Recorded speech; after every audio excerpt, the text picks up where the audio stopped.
الحمد للہ وکفا وسلام علی عبادہ الذین اصطفی۔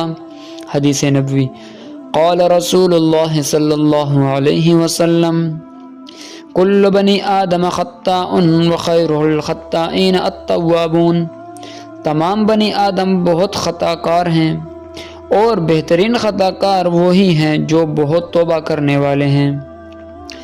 مولانا محمد منظور نعمانی دامت برکاتہم اس حدیث کی شرح کرتے ہوئے فرماتے ہیں: انبیاء علیہ السلام کے سوا خطا الغزش تو گویا آدمی کی سرشت میں ہے۔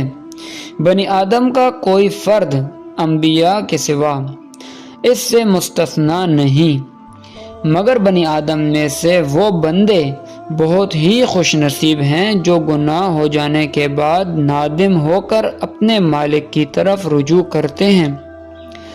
امام غزالی رحمہ اللہ فرماتے ہیں کہ بندہ بعض اوقات گناہ کرتا ہے مگر اس پر نادم رہتا ہے۔ مرنے کے بعد اس کے لیے جب جنت کا فیصلہ ہوگا تو اس وقت شیطان یہ کہے گا کہ کاش کہ میں نے اس کو گناہ میں مبتلا ہی نہ کیا ہوتا۔ بہرحال انسان سے بہت سارے گناہ ہو جاتے ہیں۔ جب گناہ ہو جائے تو فوراً اللہ سے رجوع کر لینا چاہیے، اللہ تعالیٰ بھی اس کو معاف فرما دیتے ہیں۔ یہ توبہ اس کے تمام گناہوں کو محو کروا دیتی ہے اور یہ ایسا ہو جائے گا گویا اس نے گناہ کیا ہی نہ ہو۔ کبھی اس سے اس کے گناہ کے داغ کو مٹایا تو نہیں جائے گا مگر ثواب تو بہرحال ملتا ہی ہے۔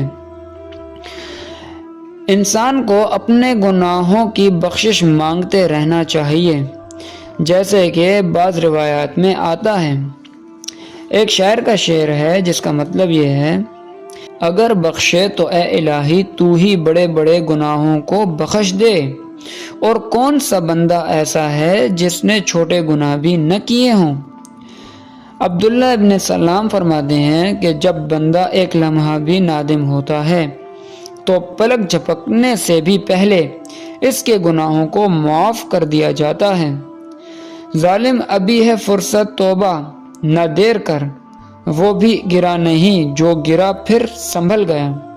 حدیث کا مطلب یہ ہے کہ اللہ تبارک و تعالی ہمیں گناہوں سے بچائے، اور اگر خدا نہ خواستہ کسی انسان سے کوئی خطا کوئی گناہ ہو جائے تو وہ فوراً اللہ تبارک و تعالی سے رجوع کرے اور اپنے گناہوں کی معافی مانگے تاکہ اللہ تعالیٰ اس کو معاف فرما دیں۔ اللہ تبارک و تعالی ہمیں بات سمجھنے کی اور اپنے دین پر عمل کرنے کی توفیق عطا فرمائے۔ وآخر الدعوانا ان الحمد للہ رب العالمین۔